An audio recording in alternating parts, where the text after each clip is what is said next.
Hey everybody, welcome back to Local 4 Live. I'm Nick Monticelli. We are closely watching Hurricane Melissa's path as it moves in on Jamaica. As you take a live look now at the island, it is now a Category 5 hurricane, the strongest storm anywhere on the planet so far this year. The island nation hasn't taken a direct hit from a hurricane in over a decade, and never one stronger than a Category 4. CNN's Reed Binion has those details. This threat is severe. We have been praying. Jamaican Prime Minister Andrew Holness preparing with the rest of the island nation for the impact of Hurricane Melissa, the strongest storm on the planet this year.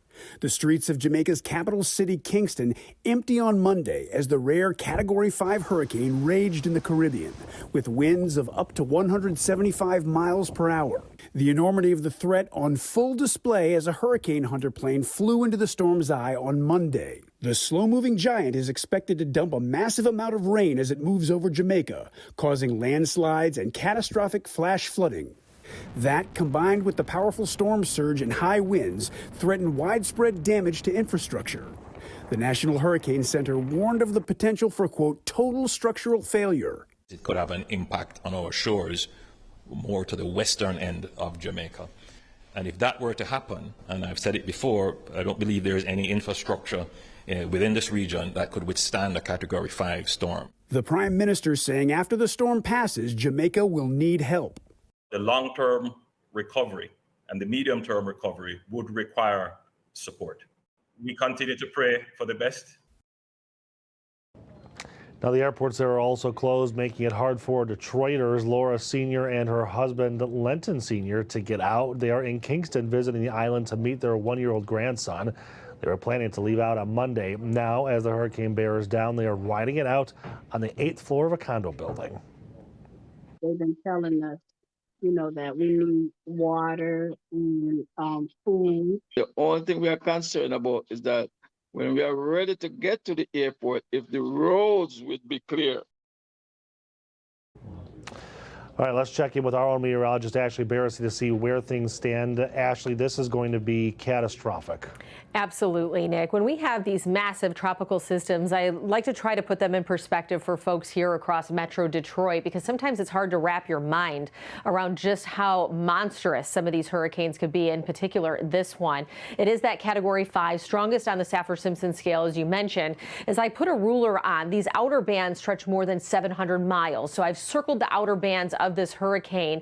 And if we were to place this tropical system over the state of Michigan, it would not only engulf both peninsulas, but it would also encompass a good portion of the Great Lakes region. That is how big the hurricane is. But it's not just the size and width. It has to do with the intensity and the amount of rain that it's going to bring to portions of the Cayman Islands and for Jamaica.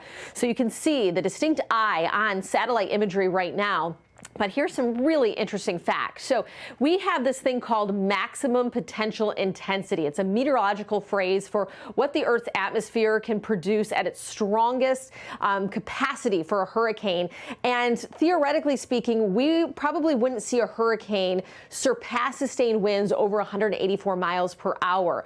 This hurricane is at 175 miles per hour sustained and upward of 20 mile per hour wind gusts. So it is reaching the limit of what Earth's atmosphere can even produce with a strong Category 5 hurricane. Now, the hurricane hunters recorded a wind gust of 241 miles per hour.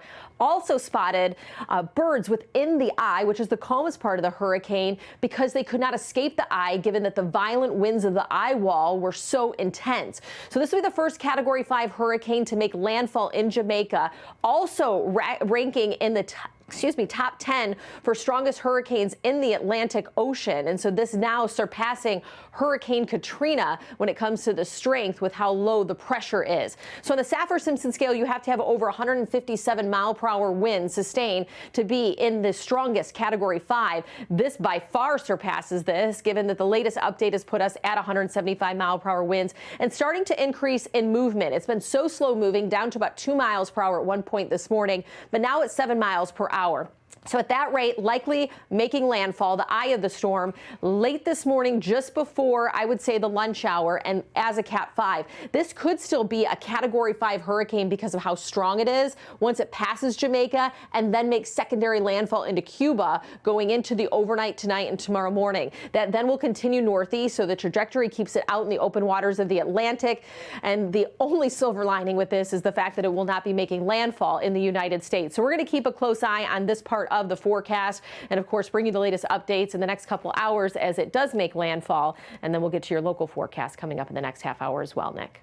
You know, Ashley, a question for you. I remember when Hurricane Harvey hit Texas, the fact that that, again, was a very slow-moving hurricane then just added to the problems because the infrastructure obviously couldn't handle what was coming, but then because it sat on top of them for so long, it made things, you know, exponentially worse.